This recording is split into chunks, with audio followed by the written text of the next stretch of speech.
Assalamualaikum warahmatullahi wabarakatuh. Perkenalkan, kami dari kelompok 3 akan memaparkan hasil kerja kelompok kami tentang genetika.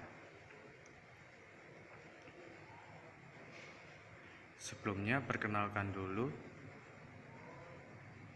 anggota kelompok kami. Yang pertama ada Endah Yuliana dengan NIM K71190077.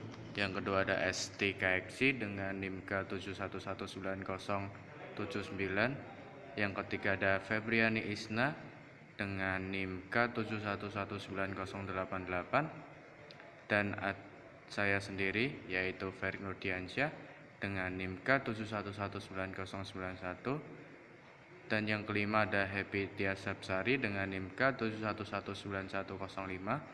Dan yang terakhir ada Hena Zahra Azhar dengan NIM K71191109. Apa sih genetika itu? Genetika adalah cabang biologi yang mempelajari pewarisan sifat gen pada organisme maupun suborganisme. Secara singkat, dapat juga dikatakan bahwa genetika adalah ilmu tentang gen dan segala aspeknya. Contoh kasus yang pertama, persilangan golongan darah sebagai penentu anak kandung seseorang dan proses tes PCR. Kemudian pembahasan, Bu Fitri dan Pak Gama telah merasa menemukan anak kandung mereka yang hilang sejak 8 tahun yang lalu. Anak tersebut bernama Andi, diasuh oleh Butati dan Pak Damar. Karena Butati dan Pak Damar merasa bahwa anak tersebut pun merupakan anak kandungnya, maka mereka melakukan sebuah tes. Lalu, siapakah orang tua kandung Andi? Diketahui bahwa golongan darah Andi AB, Butati dan Budamar masing-masing AB dan O, Bu Fitri dan Pak Gama masing-masing A dan B.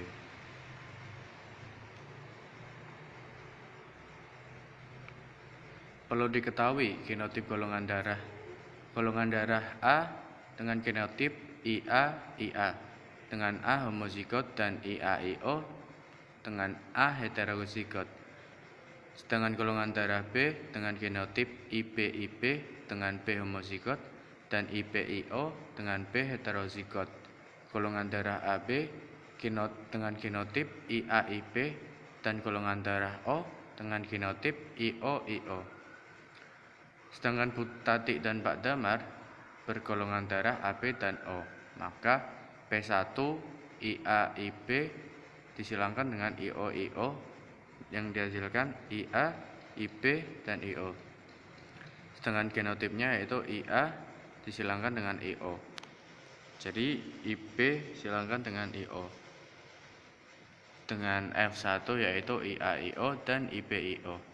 Hasil persilangan menghasilkan fenotip golongan darah A heterozigot dan B heterozigot dengan persentase 50% banding 50%. Bu Fitri dan Pak Gama dengan golongan darah A dan B. Karena belum diketahui apakah fenotip golongan darah keduanya heterozigot atau homozigot, maka terdapat 4 kemungkinan persilangan antara golongan darah A dan B, yaitu kemungkinan pertama, A heterozigot dengan B heterozigot. P1 IA-IO disilangkan IB-IO dengan hasil IA-IO IB-IO. Dengan G IA silangan IB, IA silangan IO, IB silangan IO, IO silangan IO. Jadi fenotip 1 IA IB, IA IO, IB IO, dan IO IO.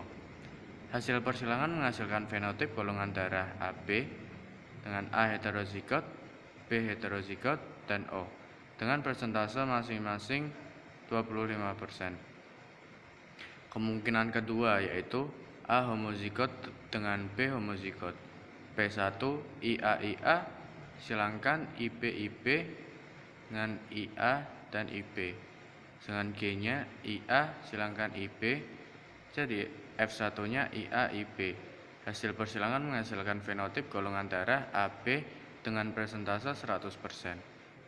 Selanjutnya kemungkinan ketiga, A heterozigot dengan B homozigot. P1 IAIO XIPIP dengan IA, IO, dan IB. Genotipnya IA silangkan IB, hasilnya IO silangkan IB dengan fenotip 1 IAIB, IBIO. Hasil persilangan menghasilkan fenotip golongan darah AB, B heterozigot dengan persentase masing-masing 50%. Yang terakhir kemungkinan keempat, A homozigot dan B heterozigot. P1 IAIA XIBIO dengan hasil IA, IB, dan IO. G IA silangkan dengan IB, IA silangkan dengan IO. F1 IA, IB, IA, IO. Hasil persilangan menghasilkan fenotip golongan darah AB dan A heterozigot.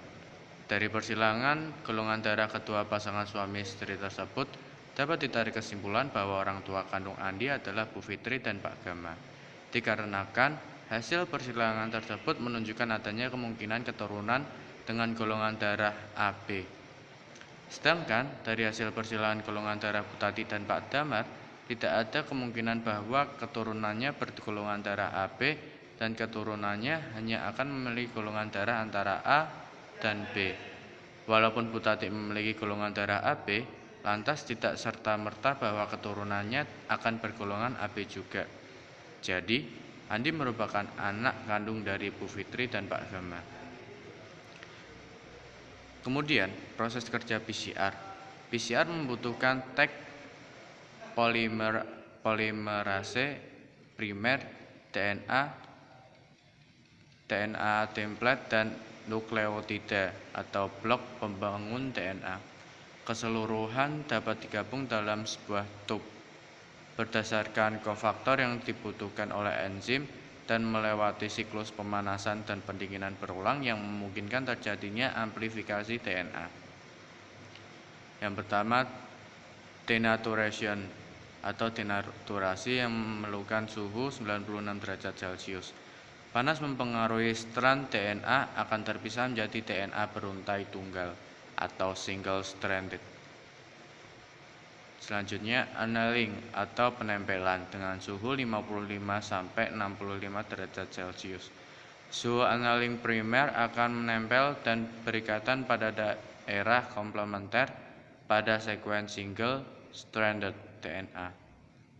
Dan terakhir extension atau elongasi dengan suhu 72 derajat Celcius. Pada suhu ini, tag polimerase melakukan pemanjangan membentuk strand DNA baru.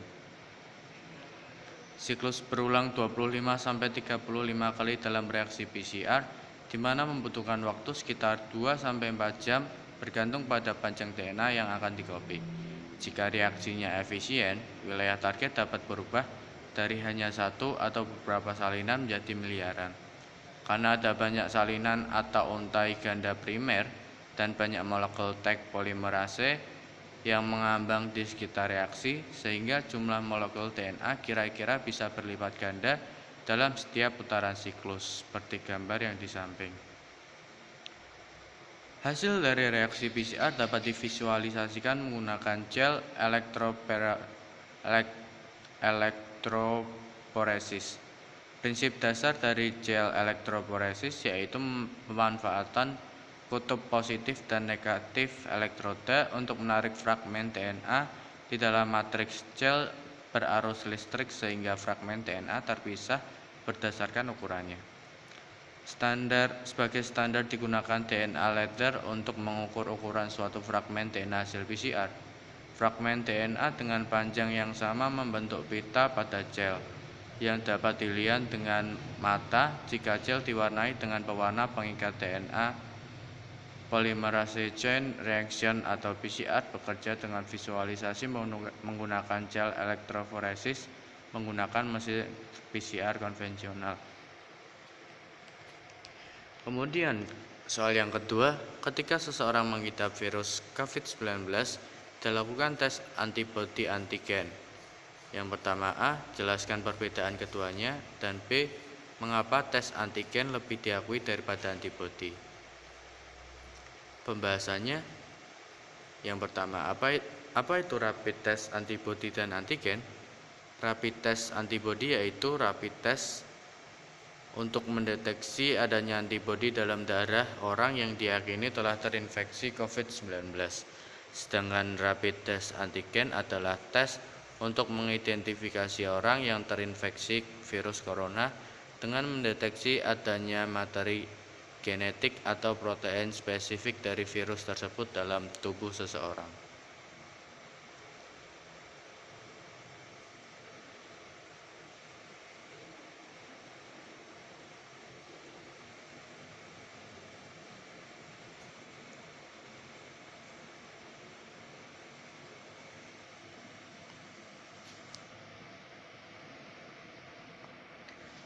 Perbedaan rapid test antibodi dan antigen itu sendiri yaitu yang pertama tingkat akurasi. Tingkat akurasi paling rendah rapid test antibodi yaitu hanya sekitar 18%. Sedangkan rapid test antigen tingkat akurasinya lebih tinggi tetapi masih di bawah tes PCR. Sampel yang digunakan untuk rapid test antibodi menggunakan lendir dari hidung atau tenggorokan yang diambil melalui proses swab. Sedangkan rapid test antigen melalui darah yang diambil dari ujung jari atau pembuluh darah. Sedangkan tarif pemeriksaan itu sendiri, jika rapid test antibodi maksimal Rp150.000, sedangkan rapid test antigen maksimal Rp275.000. Kemudian, mengapa tes antigen lebih diakui? Rapid test antigen lebih diakui karena beberapa penelitian menunjukkan bahwa pemeriksaan rapid test antigen virus corona memiliki tingkat akurasi yang lebih baik dibanding rapid test antibodi karena mengidentifikasi virus dalam sereksi hidung dan tenggorokan. Kemudian soal yang ketiga, contoh persilangan 3 sifat yang berbeda pada tanaman kacang kapri. Pembahasan, persilangan antara dua individu dengan 3 sifat berbeda atau 3 pasang gen. Pada individu trihybrid ini akan menghasilkan 8 macam gamet dan 64 buah kombinasi baru yang terjadi antara gamet-gamet tersebut.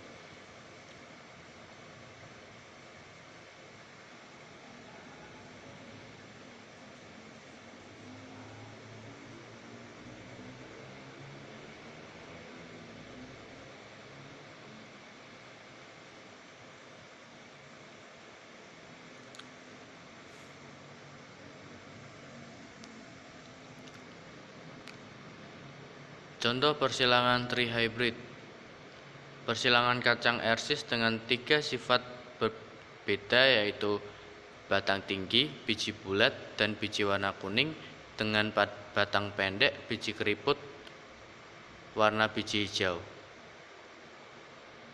Kemudian dapat dilihat dengan tabel tersebut. Dengan F1 hanya tinggi kuning bulat, dengan F2-nya berjumlah dapat disimpulkan bahwa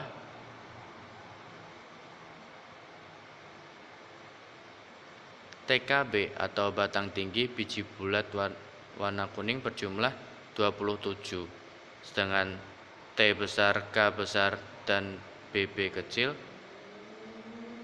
yaitu batang tinggi biji bulat warna hijau berjumlah 9. T besar, K kecil, B besar yaitu batang tinggi biji keriput warna kuning dengan jumlah 9. Selanjutnya T kecil, K besar, B besar yaitu batang pendek biji bulat warna kuning jumlah 9. Dengan T besar, K kecil, B kecil yaitu batang tinggi biji keriput warna hijau berjumlah 3. T kecil, K besar, B kecil yaitu batang pendek, biji bulat, warna hijau berjumlah 3. T kecil, K kecil, B besar, batang pendek, biji keriput, warna kuning, jumlah 3. Dan terakhir T kecil, K kecil, B kecil, dan B batang pendek, biji keriput, warna hijau, hanya berjumlah 1. Jadi, pada individu trihybrid ini akan menghasilkan 8 macam gamet dan 64 buah kombinasi baru. Soal yang terakhir, peta silsilah kerajaan Inggris yang menderita penyakit hemofilia. Sebelumnya, apa sih hemofilia itu? Hemofilia merupakan gangguan ketika darah tidak membeku secara normal. Jika darah tidak dapat membeku dengan baik, peredaran darah berlebih atau eksternal dan internal terjadi setelah cedera atau kerusakan. Hemofilia disebabkan oleh mutasi genetik yang menyebabkan darah kekurangan faktor pembekuan 7 dan 9. Mutasi genetik mempengaruhi kromosom X. Hemofilia yang bergejala biasanya terjadi pada laki-laki. Anak perempuan lebih sering menjadi pembawa atau carrier gen abnormal yang berpotensi untuk diwariskan kepada keturunannya. Dapat dilihat dalam gambar tersebut peta silsilah kerajaan Inggris.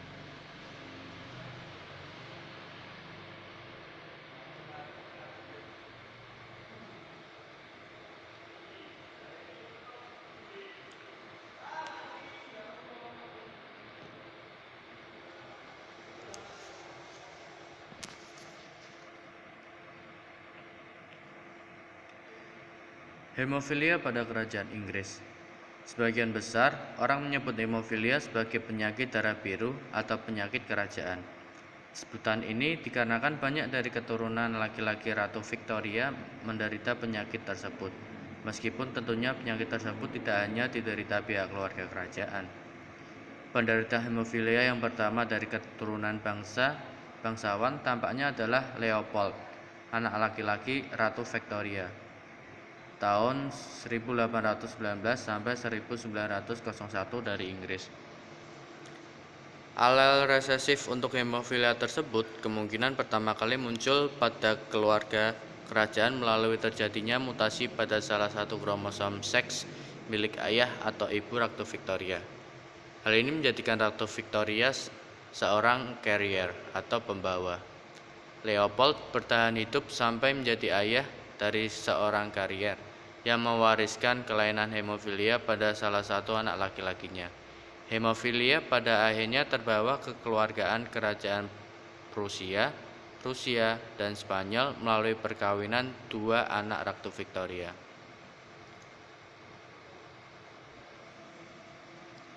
Anak perempuan Ratu Victoria, yaitu Beatrice, memasukkan alel itu ke kekeluargaan kerajaan Spanyol lewat pernikahan. Begitu pula anak perempuan lainnya ke keluarga kerajaan Rusia. Pada akhirnya, hemofilia menjadi penyakit yang menurun di antara anggota keluarga kerajaan. Viscount Trematon dan dua pangeran, yaitu Alfonso dan Gonzalo, semuanya meninggal akibat hemofilia setelah kecelakaan mobil. Silsilah ratu keluarga Victoria menunjukkan kejadian hemofilia dan pola pewarisannya di beberapa keturunannya. Terlihat jelas dari silsilah keluarga tersebut bahwa penyakit tersebut terpaut kromosom X, karena semua individu penderita adalah laki-laki. Ratu Victoria tidak menderita penyakit tersebut karena ia hanya membawa satu salinan gen penyebab hemofilia, dan pengaruh gen tersebut ditutupi oleh gen dominan normal yang ada di kromosom X-nya yang satu lagi. Sekian pemaparan hasil kerja kelompok dari kelompok kami. Apabila ada salah kata atau ucapan, kami mohon maaf sebesar-besarnya. Assalamualaikum warahmatullahi wabarakatuh. Saksikan video dari kelompok kami selanjutnya. Terima kasih.